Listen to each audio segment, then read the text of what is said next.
What's up everybody, Tom here with another video, and in today's video we'll be discussing everything to do with the stock markets and markets around the world right now, including our thoughts on the recent crypto crash and what just happened. We've got corrections in almost every single market right now. We have fear coming through, and should we be concerned? We have a lot to discuss, guys, and this video is sure to be a good one. Stay tuned, everyone.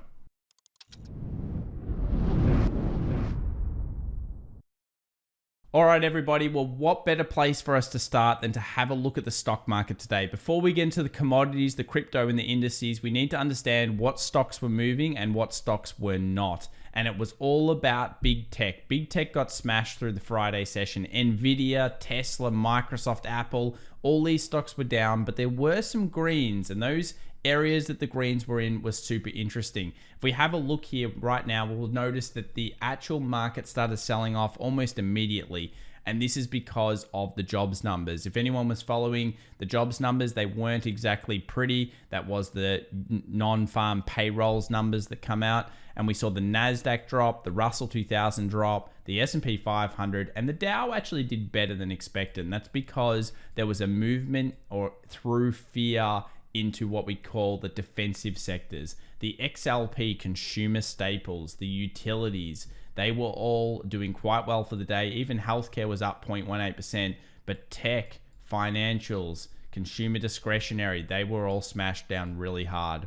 Another huge story at the moment is why crypto markets may have just crashed, and why, of course, Bitcoin went underneath 50,000. Now, I don't really believe a lot of the reasons people are using. They say the Fed, they say the COVID situation, they say the holidays. Sure, this could be part of it, but really, I think it's about the whales, and the whales show us what's going on. We'll take a look at how you can really tell this in the future when you watch this particular indicator. We'll be looking at that later on in the video. Let's begin our technical analysis at the VIX. This is the volatility index. For other people, they may know it is the fear index, and it's based on, of course, options on the S&P 500. And when there's volatility and fear, what happens? The VIX spikes.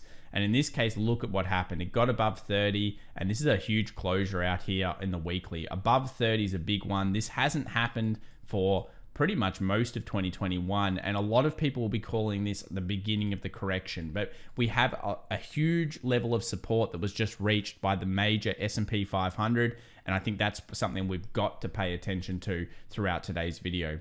Let's move over to gold and discuss this one. And I think on the small time frames, things are looking pretty okay. We're starting to see a little bit of recovery. So we have the trough, we have the peak, we have the higher trough, and then the higher peak. And this is important when we think about the downward trend that's kind of getting hit at the moment, our known level of 1810, which we have a look at in the higher time frames, and the fact that for the first time, while it's broken down, it's kind of said, you know what, I may have false broken there and I'm starting to move up. Not enough information yet, but when we move over to the weekly, I think it'll become clearer. So we have that trend line on the way down, and you think, okay, the trend line got broken, didn't it?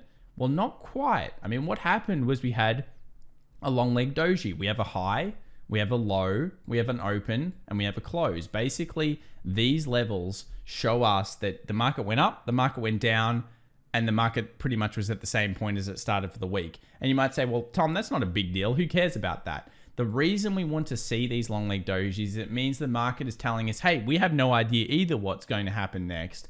But when we get a closure above or we get a closure below, we get what we call decision made. And we talk a lot about this on the channel here. So if this type of stuff interests you, definitely consider subscribing, because we really go in depth into this idea of understanding the market from a psychological perspective. 1810 will certainly be a big bull case scenario here for gold. And on the downside, underneath 1760 will be the bear side. The reason we're talking about the bull side as well for any new viewers is because in previous years during December, we have tended to see that late November into December, or even just start of December run, be bullish. Here's December, it ran up. Late November into December, it ran up. Beginning of December, it ran up. And of course, the rest is history. So this happened to gold, and of course, silver will also move with it to a degree. Let's move over to Tesla, a very interesting stock here. Closes around that 1,000 level. This is where we know there's been previous buying twice now. And this is really in line with what we've discussed. We had that huge movement up in Tesla. Now we're in consolidation, and it's finding key zones, but at the same time, it's just showing the same weakness that the rest of the market is. The weekly 20 is still down at the previous resistance over here. So a lot of people are going to say, okay, I'm interested in that level. That's my zone that I want. But we can't ignore 1,000. 1,000 is not only a huge psychological level, but it also is the 50 exponential moving average. That's the blue line here that we're seeing. A very important moving average at a very key zone, and it's exactly where you expect to see lightning bolts, double bottoms, and day traders open up on Monday and get excited about the stock. If you're trading it, you need to see the turnaround kind of opportunities. You go into things like 2 hour, 1 hour timeframes or smaller. And notice this, see all these wick purchases, buyers, buyers, buyers. And while they were weakening as the market was weakening through the day, there was something happening here. You can tell they were interested in the zone. You can also tell that we know where our key resistance is first, because our previous supports at 1,060 become resistance.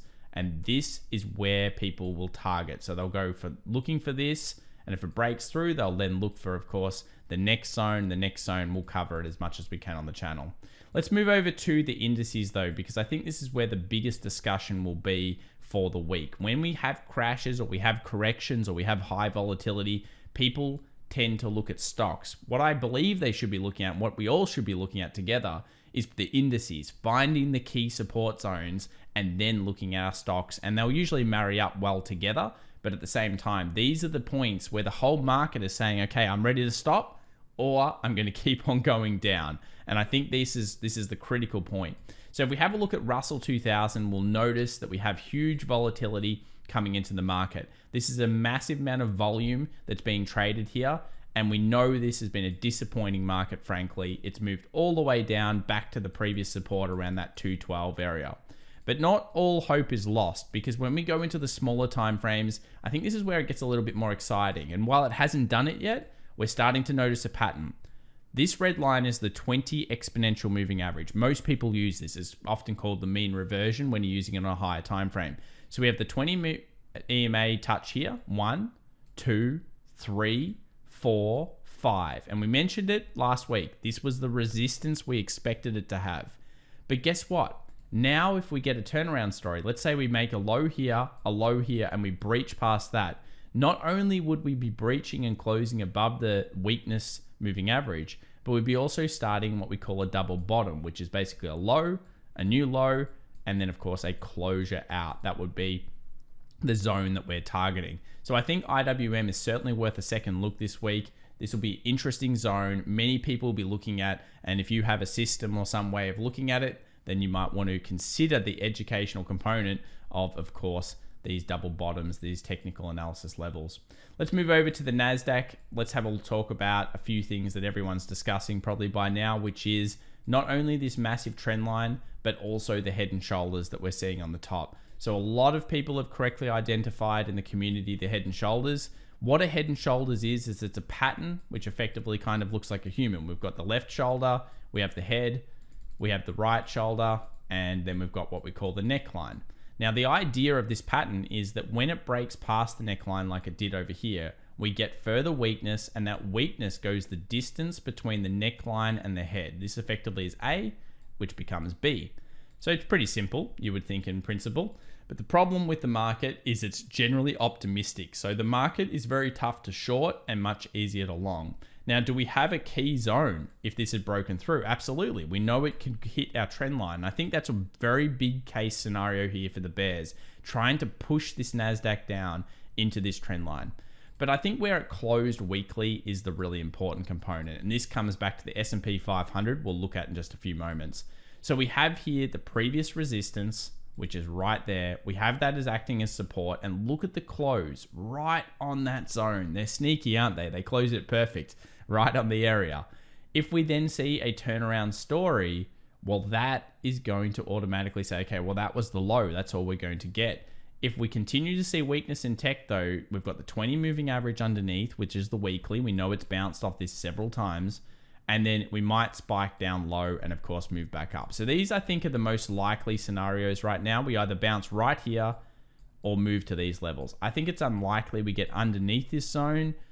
in this particular correction, but you never say never. It really depends on the current news. But there's no new news here other than the COVID thing, and that may not be anywhere near as bad as people or some people would lead on to believe. I'm not a medical expert. We won't talk about it. We'll find out when more information comes out. But this market, we need to trade the psychology, and right now it's saying we close on a support. And I think when we put that together with the S&P 500 in a moment, you'll see why. Here's the resistance, here's the close for Nasdaq traders. Same kind of idea, same kind of trend line. We'll just bring that up here. You'll notice exactly where it is through those lows. It's been incredibly consistent, and so has the resistance. This ascending channel has been almost the gift that keeps on giving, though we saw that small closure out, which would have trapped a lot of people. Let's move now over to the S&P 500, and I think this is where we can apply so many good principles and concepts. This is my favorite index of the week so far. We see the weekly 20 get hit. Bang, straight into that zone and some buying off that level. If we look through it, we have a hit, a hit, a hit, plenty of buying, and this has been since the pandemic. It hasn't gone underneath this weekly 20. It just continuously hit it and been the buy the dip kind of situation for a lot of people. If we consider where it is, there's a previous resistance over here. It's a 4,500 psychological zone. And more importantly, we have so much other information on this chart. We've got the fib from the trough to the peak, and this Fibonacci basically in this zone is where you usually see a lot of Wall Street purchasing. So right in around this 38.2 to 50% fib level. And when we go down to the smaller time frames, such as the 2 hour, what you'll notice here is we have this really massive opportunity to see recovery this week. We've got basically a 2 steps down, 1 step back, 2 steps down, 1 step back idea of market selling off. We have a downward trend at this stage, and look what's happening here on the low around that central pivot. There's support and there's buying here. Look at this, wick purchase, wick purchase, wick purchase. There was buying near the close there, just at the end. Here is the double bottom potential. We have the potential to go up, snap that downward trend, very similar to IWM, at the same time create a double bottom and go bullish. So I think the bulls are looking for that. But if you're a bear in the market, and hey, we follow price action, so we could be going both ways. If it closes underneath this zone, I feel like it's a big deal. What do you guys think? What are you this week? Are you a bull or a bear for the week ahead? Let us know in the comments down below. I'm super interested to see your opinions on this. What a level. It's going to be a good one to see it play out.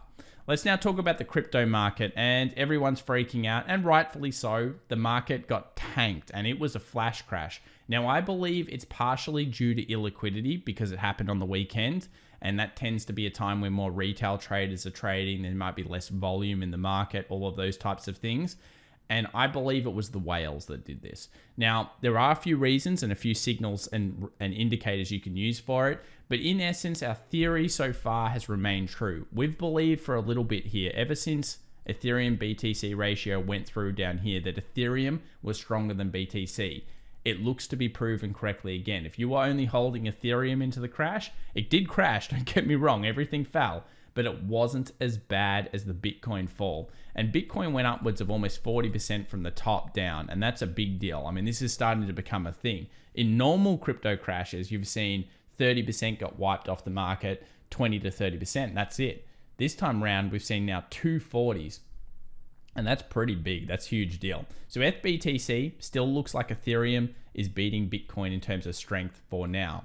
This is where I think we probably saw the weakness come through though, and this is what we call BTC shorts.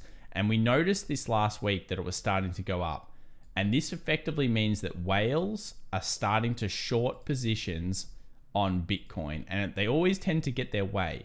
Now we have a couple of good signs. Firstly, it does tend to spike up, and then after a crash it tends to drop if the whales are entering back into the market. Now, it does look like that's what they're currently doing. So that's good news. And we can see Bitcoin's back and recovered to about 49K.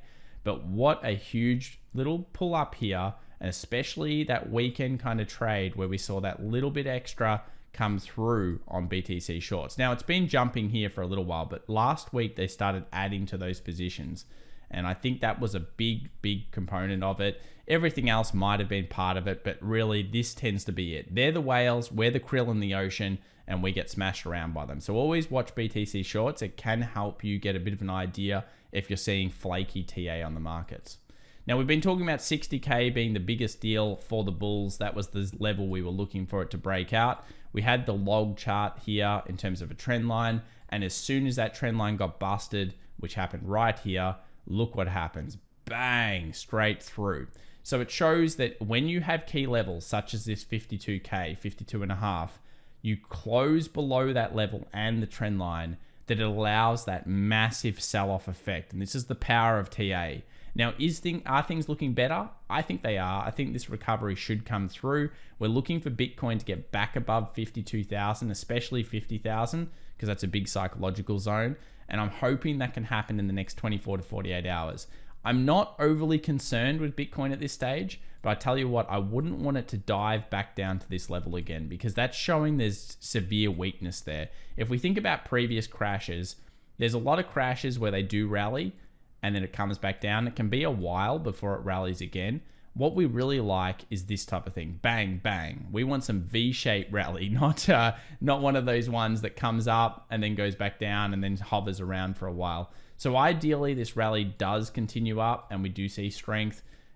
Time will tell whether we get it, whether we can get above 50,000, 52,000 and back above here. But it was all over very, very quickly from that flash crash. And I think it's going to take a concerted effort, probably see BT shorts go back up again for it to get back down. Now, this news week is not as big as it usually is. I mean, there'll be news around and we'll be keeping an eye on that. But we do have CPI data coming out Friday, December the 10th, 8:30 a.m. New York time. There'll be some other news. We'll cover it on this channel. And I just want to say, as always, thanks so much, guys, for watching us. If you enjoy the videos, please make sure to subscribe, give us a like,